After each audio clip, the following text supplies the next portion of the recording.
రేపు 27వ తారీఖున జరగబోతున్న ఖమ్మం, వరంగల్, నల్గొండ జిల్లాల శాసనమండలి పట్టభద్రుల నియోజకవర్గం బీఆర్ఎస్ పార్టీ అభ్యర్థిగా పోటీ చేస్తున్న రాకేష్ రెడ్డి గారి ప్రచార కార్యక్రమంలో భాగంగా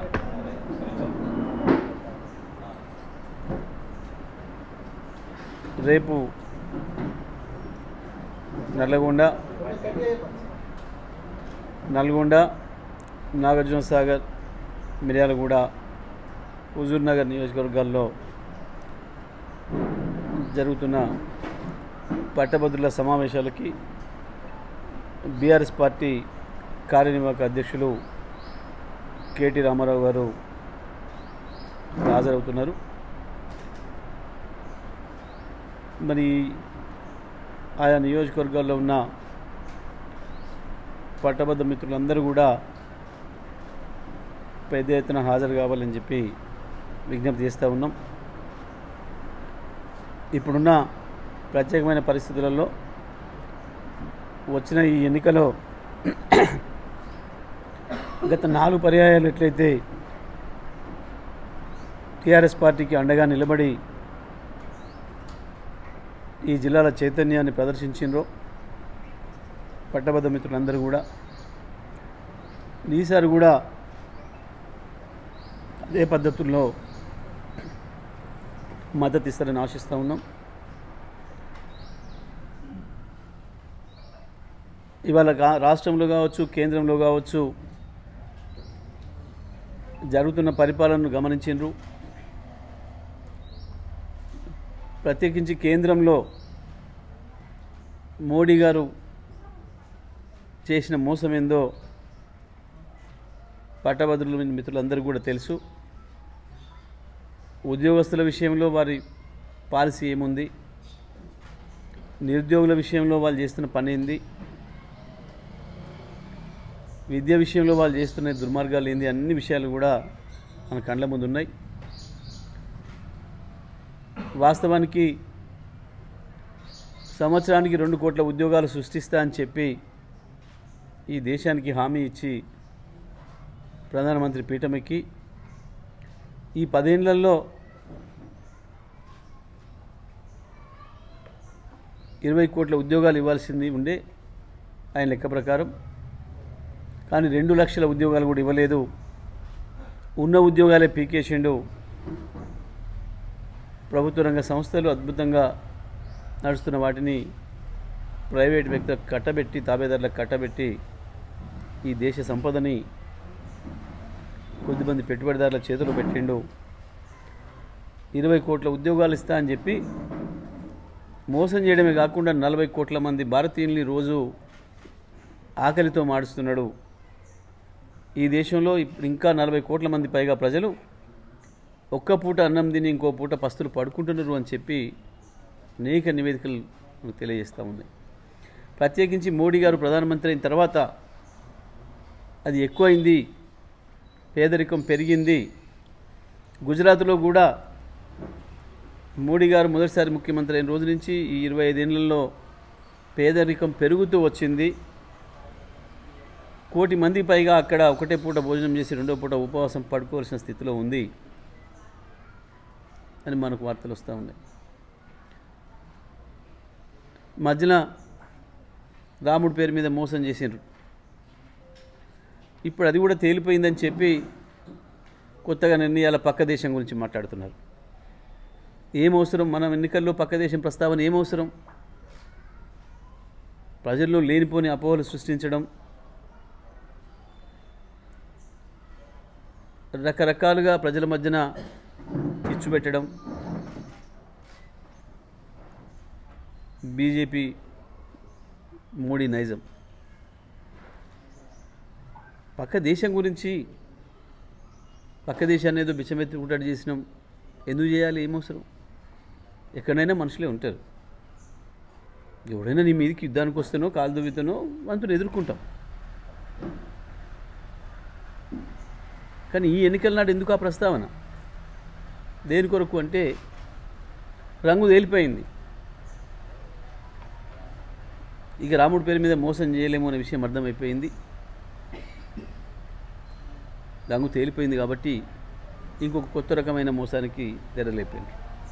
ప్రజల అసలు సమస్యల్ని చర్చకు రానియకుండా చేయడం కొరకు, ప్రజల్ని ఏదో ఒక మత్తులోకి తీసుకుపోవడం కొరకు చేసే చిల్లర ప్రయత్నం. దాన్ని సమర్థవంతంగా తిప్పికొట్టే స్థితిలో కాంగ్రెస్ పార్టీ కూడా లేదు. ఇవాళ ఈ రాష్ట్రంలో స్పష్టంగా వాళ్ళు తెలిసి కావాలని అడ్డగోలు హామీలు ఇచ్చి అన్ని వర్గాల ప్రజల్ని మోసం చేసి గద్దెనెక్కి ఒక్కటంటే ఒకటి కూడా నెరవేర్చే స్థితిలో లేరు. అన్ని వాయిదాలు పెడుతూ వచ్చు చివరికి వాళ్ళని నమ్మే పరిస్థితి లేదని చెప్పి దేవుళ్ళపైన ఓట్లు పెట్టి ఆగస్టు 15 పెట్టాల్సిన అవసరం ఏంది? నిజంగా చేయాలనుకుంటే జూన్ 5 నాడే చేయొచ్చు, ఎన్నికల కోడ్ ముగుస్తుంది. కానీ ఇంకా స్థానిక సంస్థల ఎన్నికలు, ఇటువంటి ఎన్నికలలో కూడా లబ్ధి పొందాలి ప్రజల్ని మోసం చేసి. ఇక ఆగస్టు 15 నాటికి అన్నక్కలు తీరితే ఇక ఆ తర్వాత ప్రజలు ఏం చేస్తారు మమ్మల్ని అన్న ఒక కుట్ర బుద్ధిని చేసిండ్రు. ఎన్నికల ముందు బీసీ వర్గాలకు స్పష్టమైన హామీ ఇచ్చిండ్రు. బీసీ గణన చేసిన తర్వాతనే స్థానిక ఎన్నికలు పెడతామని కూడా చెప్పారు. కానీ వాళ్ళు దాని నుంచి కూడా తప్పించుకోవడం కొరకు వాళ్ళని కూడా మోసం చేస్తూ దాని ప్రస్తావన లేకుండా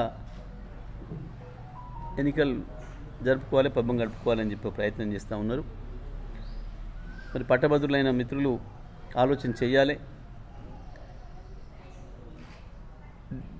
అన్ని నోటిఫికేషన్ల విషయంలో చేసిన మోసం, డిఎస్సిలో చేసిన మోసం కావచ్చు, జాబ్ క్యాలెండర్ పత్తా లేదు, నిరుద్యోగ వృత్తి చర్చ లేదు. ఒకవైపు సంక్షేమ హాస్టళ్లలో దుర్మార్గంగా కలుషిత ఆహారాన్ని ఇచ్చి పిల్లల్ని చంపుతున్నారు, వందలాది మందిని అనారోగ్యం పాలు చేస్తున్నారు. వరుసగా 4 నెలలుగా వింటున్నాం మనం, ఒకటి తర్వాత ఒకటి సంఘటనలు. కానీ ప్రభుత్వానికి చీమ గుట్టినట్టు కూడా లేదు, దానిపైన కనీసం విచారణ లేదు, ఒక అధికారి పైన చర్యలు లేవు, దానికి సంబంధించిన మంత్రి సమీక్ష కూడా లేదు. ఎంత నిర్లక్ష్య ధోరణి సంక్షేమ హాస్టళ్లలో ఉండే పిల్లల పట్ల. అదే ఏదైనా ఒక కార్పొరేట్ పాఠశాలలో కనుక జరుగుంటే ఇవాళ భూమి ఆకాశాలను ఏకం చేద్దరు. కానీ సంక్షేమ హాస్టల్ పిల్లలు కదా అన్న నిర్లక్ష్య ధోరణి స్పష్టంగా కనబడుతుంది ప్రభుత్వంలో. మరి ఇటువంటి పరిస్థితులలో పట్టభద్రులైన మిత్రులు, రిటైర్ ఉద్యోగస్తులు కావచ్చు, ప్రభుత్వ ఉద్యోగస్తులు కావచ్చు, ప్రైవేట్ ఉద్యోగస్తులు కావచ్చు, నిరుద్యోగులుగా ఉన్న మిత్రులు కావచ్చు, లేదా కొత్తగా గ్రాడ్యుయేట్లే ఇంకా చదువుతున్న మిత్రులు కావచ్చు, అందరూ కూడా ఆలోచించాలి. తప్పకుండా బీఆర్ఎస్ పార్టీ అభ్యర్థి రాకేష్ రెడ్డి ఒక మంచి ఉన్నత విద్యావంతుడు. మీ గొంతును శాసన మండలిలో వినిపించడానికి శక్తియుక్తులు ఉన్నవాడు. మీ కొరకు ఎటువంటి పోరాటానికైనా సిద్ధంగా ఉండగలిగిన యువకుడు. మరి అవతల వైపు అభ్యర్థులు కూడా మీరు చూస్తున్నారు. ఇవాళ కాంగ్రెస్ నుంచి చేస్తున్న అభ్యర్థి గతంలో ఎట్లా చేసిండు, ఏం చేసిండు, ఆయన గుణగణాలు ఏంది అనేది కూడా మీ అందరికీ కూడా తెలుసు. ఇక బీజేపీ అభ్యర్థి ఎన్నికల నాడే తప్ప ఇంకోనాడు ఎప్పుడు కనపడలే ఎవరికి కూడా. ఎప్పుడు ఎన్నికలు వచ్చినా ఎక్కడో చోట పోటీ చేయడం, ఎన్నికలు 4 రోజులు కనపడడం, ఆ తర్వాత అదృశ్యమైపోయే వ్యక్తి మనకు తెలుసు. కాబట్టి ఇవాళ యువకుడిగా ఉండి చదువుకొని ఉన్నత చదువులు చదివి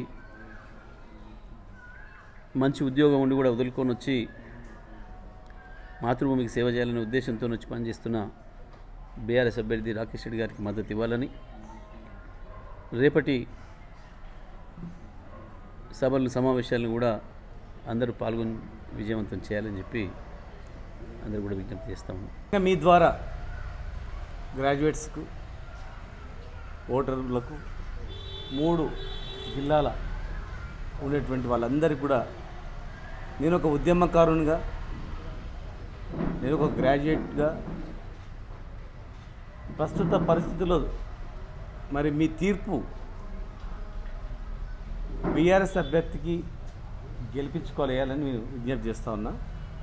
నేను చెప్పిన దానిలో వాస్తవం ఉందా లేదా మీరు గ్రహించండి. ప్రధానంగా మీకు తెలుసు 3 పార్టీలు, కాంగ్రెస్, బీజేపీ, బీఆర్ఎస్ పార్టీ ముగ్గురు అభ్యర్థుల మధ్యలో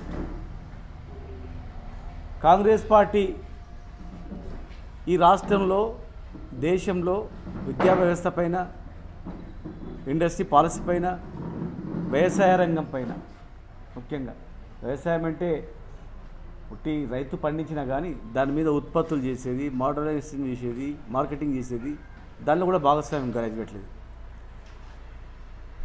ఈ గడిచిన ఈ 5-6 నెలలలో రాష్ట్రం యొక్క పరిస్థితులు మీరు గమనించండి.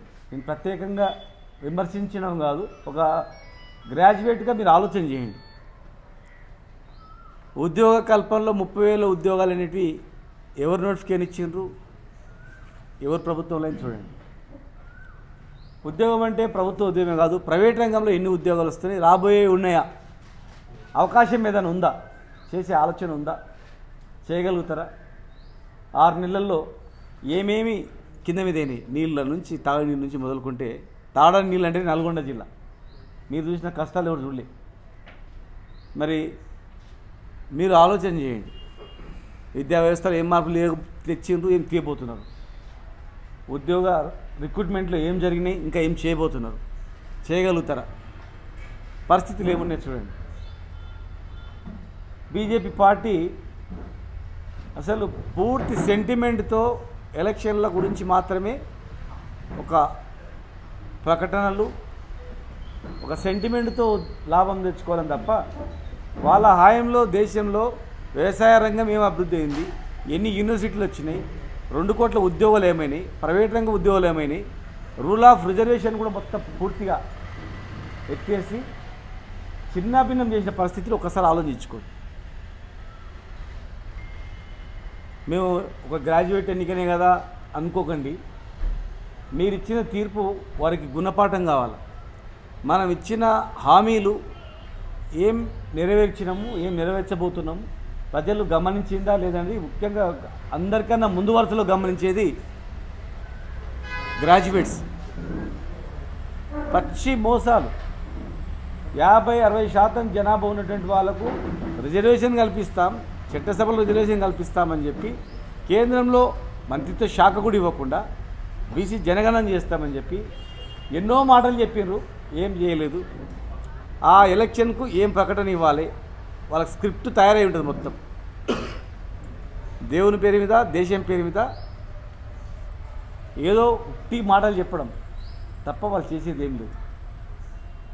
కాంగ్రెస్ ప్రభుత్వం కూడా బీసీ జనగణన అన్నారు, అయిపోయిందన్నారు. మరి అవన్నీ జనగణన ఎందుకు? లోకల్ బాడీలో రిజర్వేషన్ గురించే కదా. మరి అది ఎక్కడ పోయింది అనుకుంటే ఎంతసేపు?